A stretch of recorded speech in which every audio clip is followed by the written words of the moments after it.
Hi guys, what we're looking at now today is different shapes. So again, you may know this information. If you don't, learn it. If you do, review it. Okay, so we're using geometric symbols. We name a shape by assigning a letter to each of its vertices. Now remember what I said vertices were? It's the V is like the prickly, it's got a prickly side to it, and that's the vertices. So if we look at this triangle here, it's that Z, that Y, that X, okay? We then list the vertices in order as we move around the shape, usually in a clockwise direction. Clockwise is this way around, okay? We write the name of the triangle, so we actually got a little triangle, X, Y, Z. So, X, Y, Z, okay? We write the name of this quadrilateral as P, Q, R, S. Sides that are equal in length are marked with the same number of dashes. So that one and that one is the same, or that one and that one is the same. Triangle XYZ has two equal sides, there and there. XY and YZ. So XY, YZ. And then PQRS has two pairs of equal sides. So PQ is equal to SR. So PQ is equal to SR. And PS is equal to QR. Angles that are equal inside are marked with the same number of arcs. So can you see there's two there? So those are equal there, and one there, and one there. And then can you see there's one there and one there?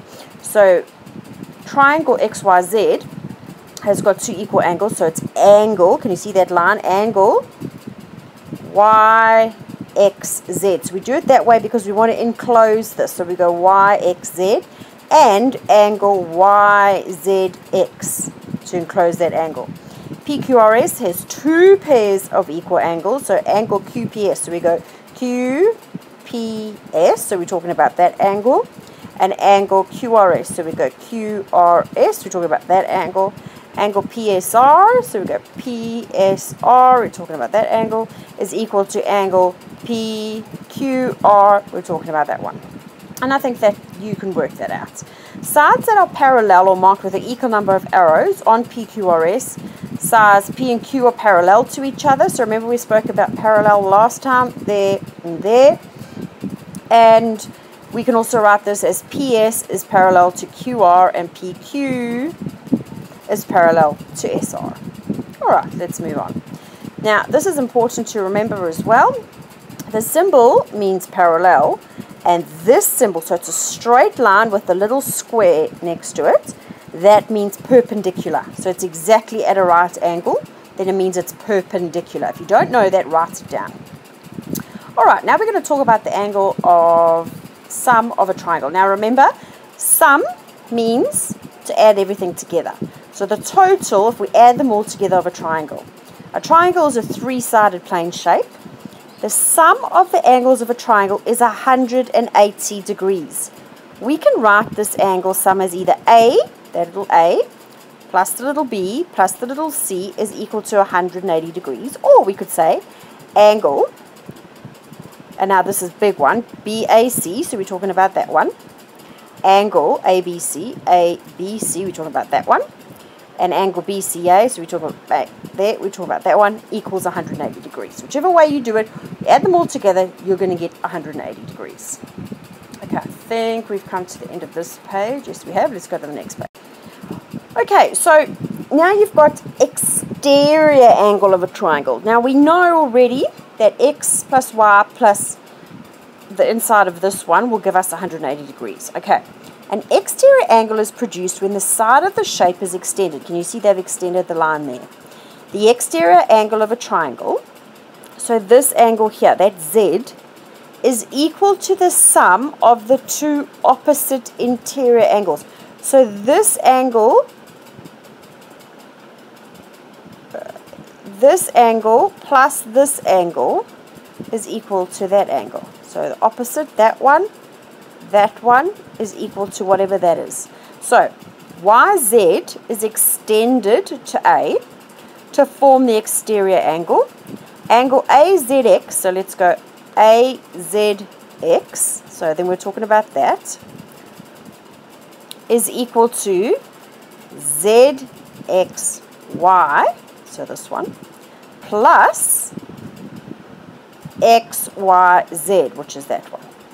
Or z is equal to x plus y. So those two are equal to that one. So that's your exterior angle of a triangle. All right. Okay, now this I'm also going to print for you. So read through it, but then come and get a copy that I want you to put in your book. Okay, so first of all, we've got acute angle triangle. Acute angle triangles are less than 90 degrees. Okay.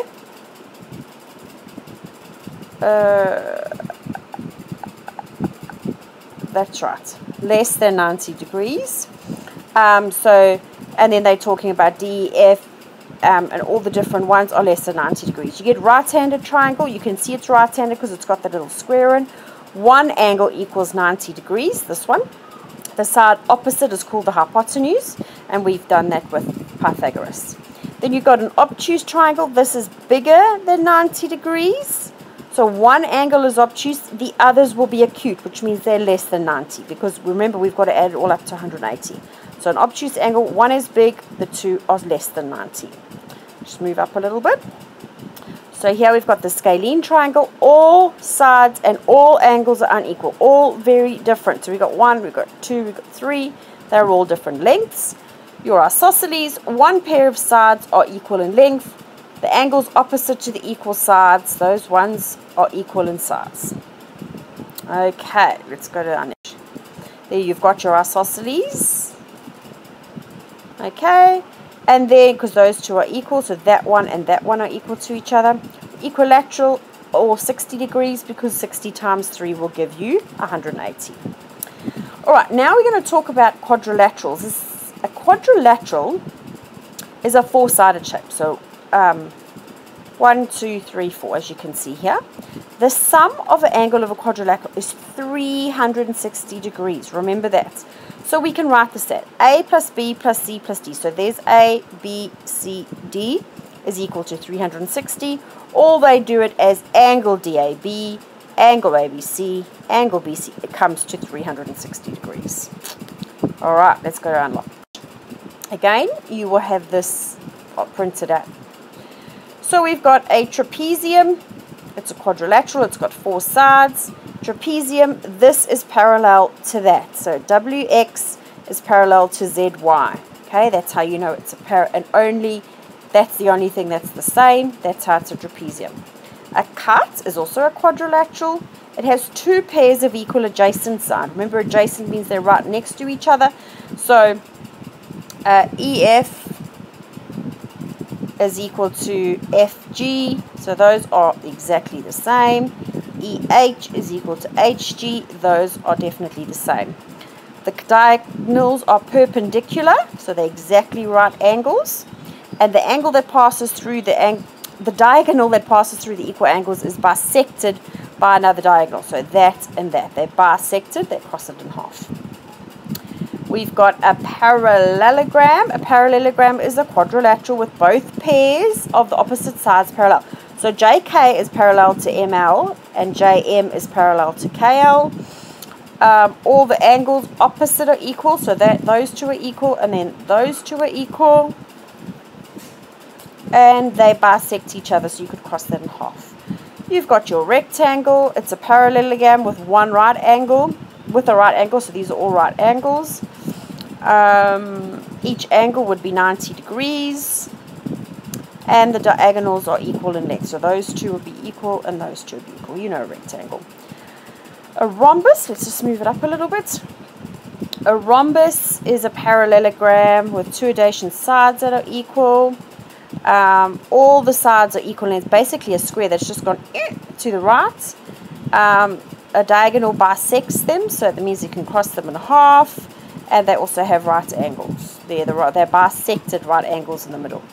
A square, it's the same thing. All sides are equal. The diagonals are equal in length, and they're also right angles. They're bisected right angles, and they have right angles over there. Okay. Alternative definition of a square. A square is a rhombus with a right angle. ABCD is a square in which angle ADC is 90 degrees. That's normal. Okay.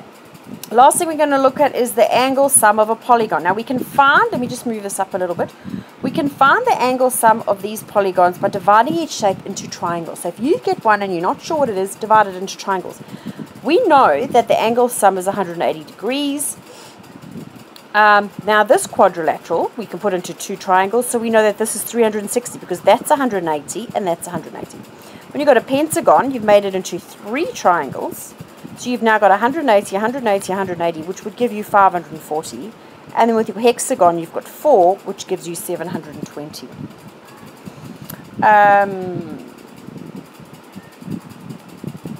think that's all I wanted to show you. The sum of the angles of a polygon with n sides, so you say n, take 2, multiplied by 180, should give you the amount.